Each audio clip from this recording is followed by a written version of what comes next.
todos los días.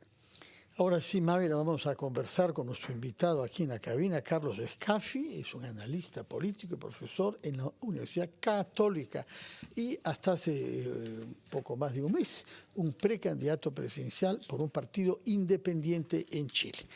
Ha retirado esa candidatura, pero quisiera que nos explique cómo es que hemos llegado a una candidatura de 5 partidos más 3 independientes. ¿Cuál es el régimen electoral chileno que permite que haya candidatos de partidos 5 y candidatos independientes? Don Fernando, primero, muchísimas gracias, Mávila, muy amable por la invitación. Siempre muy grato estar en RPP y permítame muy brevemente aprovechar sus ondas, naturalmente, para poder saludar a la colectividad chilena en Perú. Chile está de aniversario de patria, se cumplen 215 años además de república y naturalmente Perú ha sido un país que ha acogido de manera importante y con mucha calidad acá chilenos y chilenos, así que yo desde acá les mando un cálido abrazo. Cosa a la que adherimos naturalmente Mávila y yo, tenemos todos amigos chilenos y hemos visitado su país con mucha satisfacción, de manera que nos hacemos solidarios. Este saludo a los chilenos basados en el Perú con motivo de su fiesta nacional. Muchísimas gracias, don Fernando. Mire, respecto de su pregunta, en Chile tratamos de ser bastante ordenados en temas electorales, ¿ah? Y lo que hacemos es que el servicio electoral, que en este caso el organismo encargado de todo el proceso, promueve que las agrupaciones políticas, que los partidos políticos básicamente, comiencen a ordenarse y vayan a una previa a la elección general. Y en esa previa lo que hacen se agrupan básicamente por afinidades políticas. En este caso, los partidos de izquierda que se sienten más cercanos a la izquierda lo hicieron y fueron a una elección. Y en esa elección quedó la señora Jara que además la señora Jara es militante del Partido Comunista, quedó Janet Jara particularmente, quedó como única figura presidenciable de cara al proceso electoral que tenemos en curso al 16 de noviembre. ¿Pero funciona como unas elecciones primarias? Es una primaria, lo que pasa es que ahí la gente a veces se confunde porque dice tenemos la elección del 16 de noviembre y es una general, pero eso es la primaria, pero después tenemos segunda.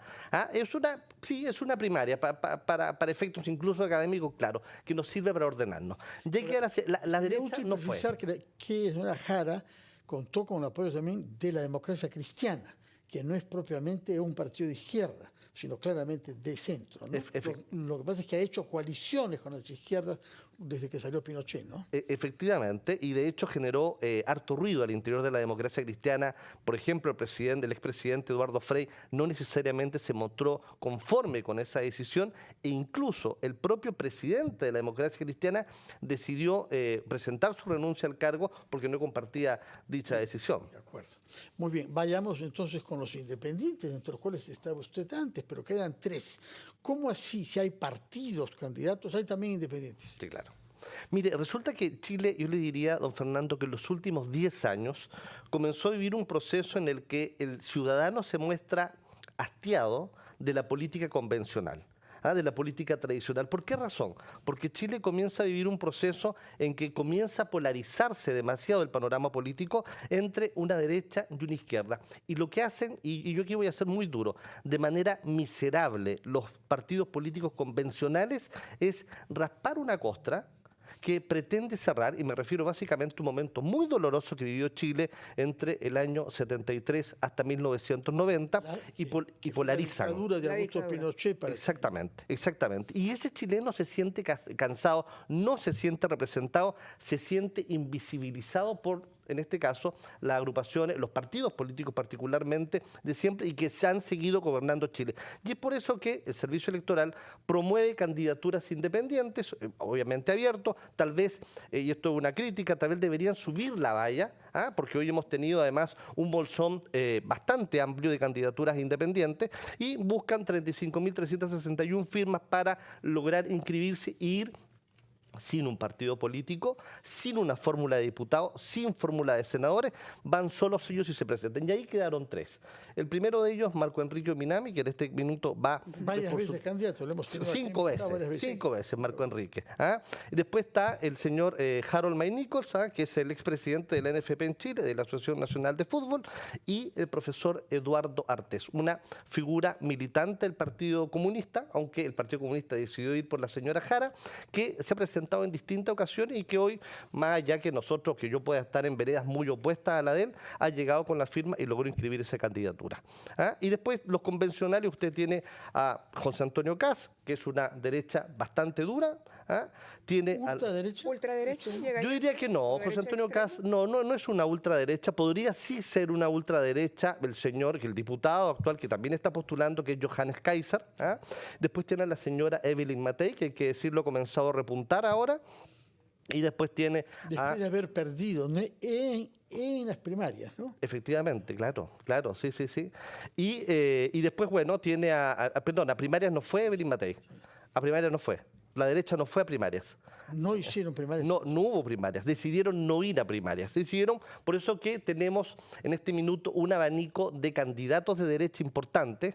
Porque no Kaiser, Kast, Matei, tres. Claro, Kast, Matei, Kaiser, y después tiene a Franco Parisi, que es de centro, una figura de centro, y naturalmente la señora Jara, que es del Partido Comunista. Y los tres independientes. Lo que ha sorprendido es que los dos bloques que se armaron y se alternaron en el poder desde la salida de Pinochet el 90 hasta hace poco, hasta Piñera, y cuyas últimas expresiones de izquierda fue Bachelet, y de derecha clásica y moderada, Piñera, han un poco desaparecido en beneficio de figuras un poco más radicales. La señora Jara, por un lado, que fue ministra de Trabajo, sí, claro, que a eso debe su popularidad, así es, a la reforma de las pensiones. Así ¿no? es, efectivamente. Se le atribuye a ella, ya nos dirá una palabra sobre eso. Pero por el otro lado, el señor Kast parece superar también a todos los herederos de lo que fue la derecha tradicional chilena, entre los cuales Piñera quizás es la figura más conocida, ¿no? Yo le diría que claro, efectivamente, el presidente Piñera, o quien hereda de alguna manera lo que representó el presidente Piñera, podría ser, en mi opinión, la señora Matei. ¿Ah? El señor Kast representa básicamente un segmento de la población que no solamente cree naturalmente en las libertades, sino que además también en las posturas de alguna forma radicales que tiene Kast, por ejemplo, para el tema que además es uno de los segundos temas más importantes en Chile, el desborde migratorio que hemos tenido como país. Aunque naturalmente el primero es la seguridad, que también es un tema que en este minuto en Chile es gravitante para la elección general. Estamos hablando de esa criminalidad organizada que también, digamos, llegó al Perú, pero que cruzó la frontera y traspasó. Llegó hasta el sur, llegó a Chile. Sobre esos que son los temas más importantes, quisiéramos también que nos comente cuáles van a ser los temas centrales en medio de esta campaña y cómo han ustedes atravesado este proceso que inició con una polarización, que inició con un hartazgo y que pasó además por dos intentos de reforma constitucional, digamos que al final no se concretaron. Sobre eso nos gustaría también conocer su impresión. Son las 9:21. Hacemos una pausa y regresamos. Retornamos más bien a nuestra conversación con nuestro invitado aquí en la cabina, que es Carlos Scafi, ex precandidato presidencial de Chile, establecido ahora en el Perú como profesor de la Universidad Católica. Y yo quería preguntarle, nos ha dicho que los temas más importantes para los electores son la seguridad ciudadana, por una parte, y el tema migratorio, por otro.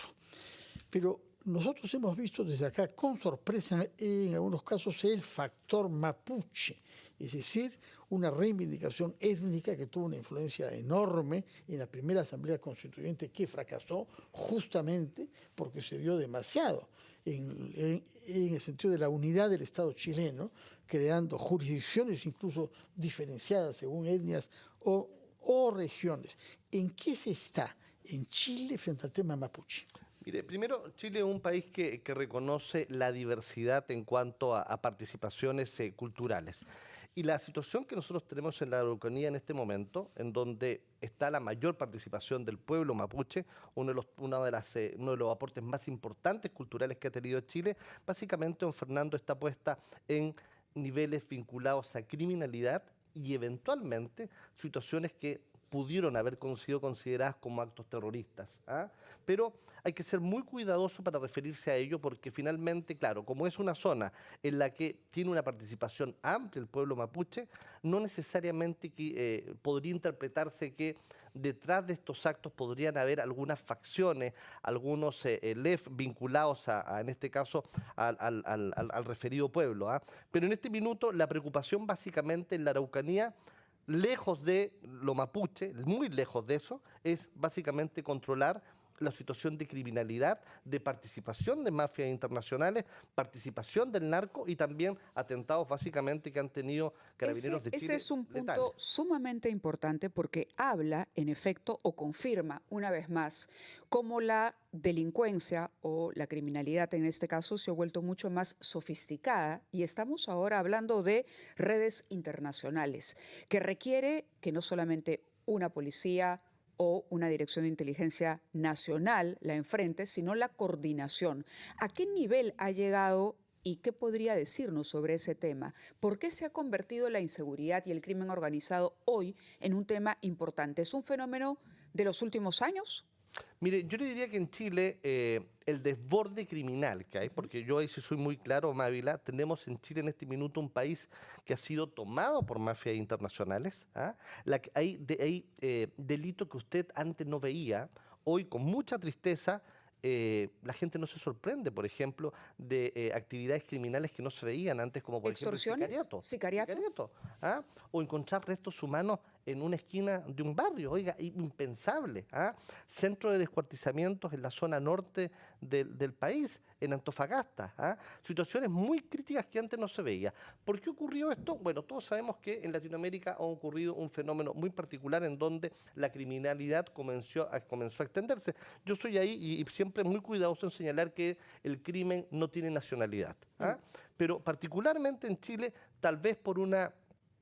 Incluso podríamos hablar de carencia de inteligencia en materias vinculadas a criminalidad. Hemos visto situaciones que hoy, la verdad de las cosas, evidencia que tenemos un país desbordado. Y tal vez hemos sido excesivamente, fíjese Mávila, garantistas con el criminal, muy garantistas. ¿Ah? Por lo tanto, de repente hemos abordado el crimen con mucha discusión legislativa, con mucha discusión administrativa, cuando lo que teníamos que hacer era abordar este desborde criminal con la legislación particularmente que tenemos. Una acción policial eficaz. Claro. Ahora, ¿cómo llega el presidente actual a este tramo del gobierno? Mire, el presidente Boric, un presidente que tiene 30% de aprobación y de ahí no se mueve, llega en un momento muy complejo. El presidente Boric debe entregar el cargo el 11 de marzo, con reformas importantes para la administración de él en materias de pensiones, pero ahí no me cabe ninguna duda que seguridad para él es un asunto crítico, aunque el presidente Boric ha dicho que porque el tema en Perú sí, es interesante que usted haya tocado el tema de inseguridad. Yo sé que estamos sobre el borde del tiempo, pero nos gustaría una palabra justamente sobre el tema previsional, que está en este momento discutiéndose y claro, se dice, ¿qué pasó en Chile? ¿Cómo fue? ¿Cuál es el balance del sistema, del sistema previsional privado, por ejemplo, donde ustedes también, al cabo de la pandemia, autorizaron algunos retiros de esos fondos? Efectivamente, Pamela. Bueno, la FP en Chile data del año 81, con el exministro José Piñera, y si me adelanto hasta efectivamente cuando fue la contingencia internacional sanitaria, el COVID,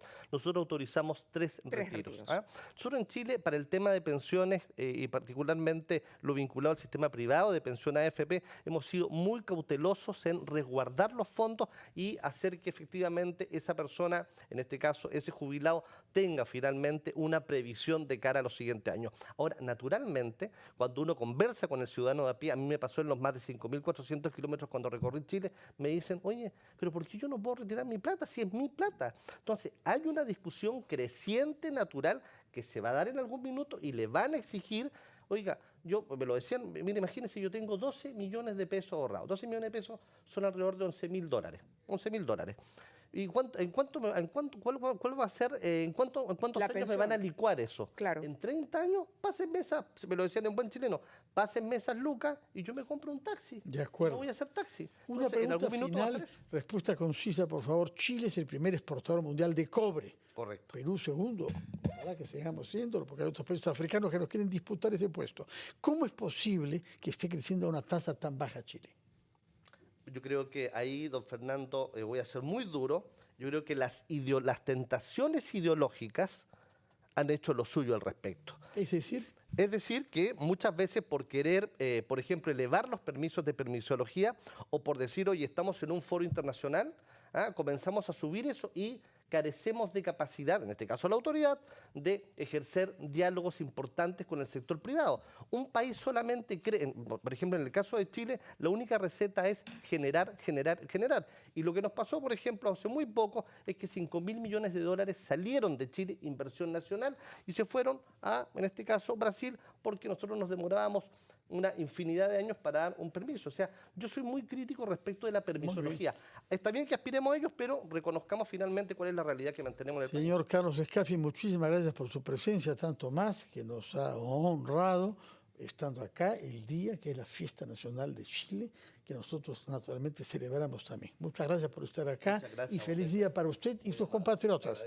Muchas gracias, Mavi. Ha sido Carlos Scaffi, ex candidato presidencial independiente en estas elecciones en curso que se llevarán a cabo dentro de 2 meses en Chile, la primera vuelta.